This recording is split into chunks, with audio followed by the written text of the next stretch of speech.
Since the dawn of Indian cinema, filmmakers have drawn inspiration from ancient epics to tell stories, and the epic we have continuously revisited is Valmiki's Sanskrit poem Ramayana.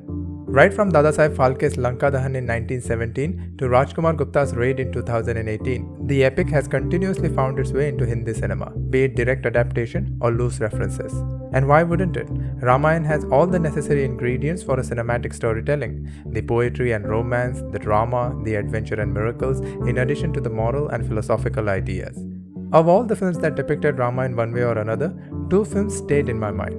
One is Suraj Barjatia's Hum Saath-Saath Hai, and the other is Rajkumar Santoshi's Lajja.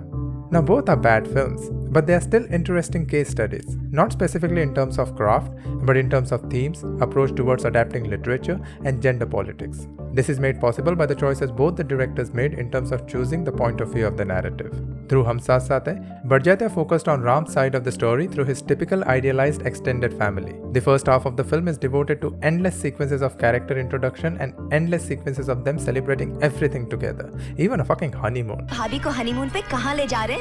भाई कहीं भी जाएं, सब साथ साथ जाएंगे. I mean, seriously, who does that? Anyway, throughout the first half, there are numerous allusions to Ramayana. A line from this song metaphorically compares Ram about to marry Sita. The entire family gathers to recite Tulsidas' Ramcharitmanas. Out of 3 sons, eldermost is the stepson. But the literal adaptation of Ramayana starts to take place in the second half of the film, which goes like this. Like Dashrath crowning Ram as his successor, Ram Kishan announces Vivek will overtake the business. मैंने फैसला किया है कि मैं कारोबार की बागडोर, company की मैनेजिंग डायरेक्टरशिप अब विवेक को सौंप दूंगा. Then like Manthara, the 3 friends of Mamta along with this guy convinces her that her stepson's success is detrimental to her own sons Prem and Vinod. कारोबार की बागडोर पाकर कहीं विवेक ने भी प्रेम और विनोद को आशीर्वाद देकर घर से विदा कर दिया तो? She demands equal division of business. Ram Kishan says no. But Vivek, just like Ram, renounces Ayodhya and goes into exile along with his wife. And like Lakshman, Vinod hops along. And then there is a subplot of modified Sugriv Vali story in the form of Mahesh and Anurag conflict. And like Bharat, Prem refuses to sit on the throne and questions his mother's decision. And this is where the parallels between Ramayana and Hum Saath-Saath Hai stops. It never proceeds to the next chapters. There's no Ravan, no kidnapping, no war, no winning Sita back, and no fire ordeal to prove her purity.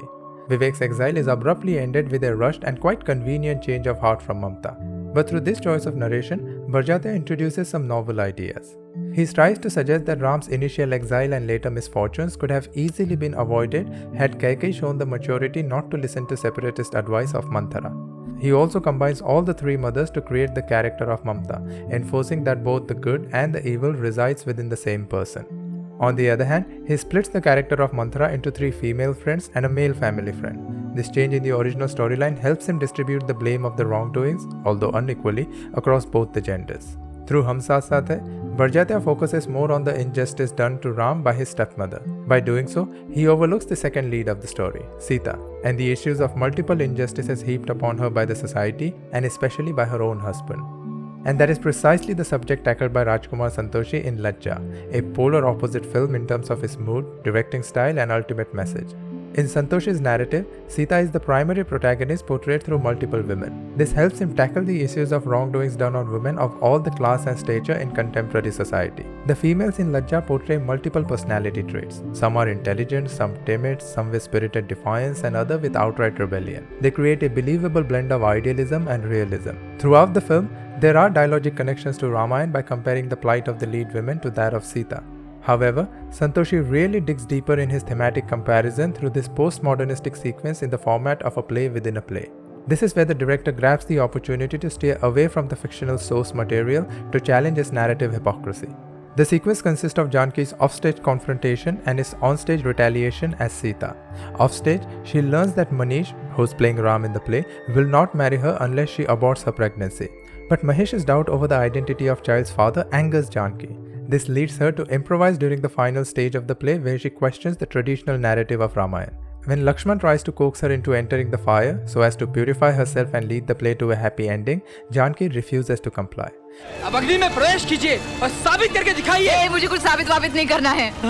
She in fact refuses to enter the fire alone, and demands that Ram should also enter the fire as he too has stayed away from her. तो हम दोनों पति पत्नी एक दूसरे से अलग रहे हैं, तो हम दोनों ही अग्नि परीक्षा देंगे. The agitated audience then breaks into a riot like any of today's self-righteous faith politics group, and they have to bring the curtain down. Challenging the narrative of Ramayana is quite a risky task as its lead character has attained the status of a god. But Santoshi took that risk to put forward a feminist argument against the source material. The film's central argument is that women's plight can be changed only when women take their fate into their own hands. It is to Santoshi's credit that the message is delivered through complex and believable characters in realistic situations. In Hum Saath-Saath Hai, Barjatya is invested in exploring the traditional values. Values like the unity of the family, respect for elders, selfless love and sacrifice to bring about the change of heart. He wants to show how Kaikeyi can be redeemed and family conflict can be avoided. Since it starts from this traditional standpoint, Barjatya has no place for a feminist perspective. The good women in the movie are those who cook for the family, sacrifice for the family and pray for the family. Whereas the bad women are the ones who remain unmarried, smoke, play card and seek to break a joint family. Barjatya succeeds in making a family-centered happy movie, and within that framework, his investment is only devoted to injustice done towards Ram. In Lajja, Santoshi magnifies the injustices done to Sita from the feminist point of view. He renders a rebellious remaking of the abandonment and the fire ordeal incidents of Ramayana. This helps him question the narrative rigidity and hypocrisy of an epic poem written around 3000 years back. Right. Epic stories and mythology like Ramayana are ingrained in the DNA of our culture. So much, in fact, that the characters within that narrative have now assumed the status of gods and goddesses. This prevents those characters and the decisions they make within the universe of his text from being re-examined time to time with each new generation. And Ramayana is no different. Its lead character has continuously been held up as an example of an ideal man. He is the obedient son, a loving brother, a compassionate friend, a humble stranger, and a loyal husband. But this same obedient son lets an unimportant woman break his family. The same loving brother has no regards for his younger brother's family who enthusiastically accompanied him on his exile. And the same loyal husband is quick to question his wife's loyalty when she needs his support the most.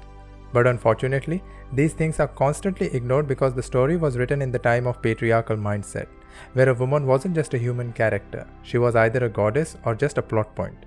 But it shouldn't be that way anymore. Myths and epics are just stories reflecting the zeitgeist of the society at the time they were conceived in, and they should be used to examine and re-examine the zeitgeist of our present in comparison with the past. One way to do that is by examining each narrative from different characters' perspective. So I think we have heard enough from Ram over the years. It's time we hear from Sita for a change.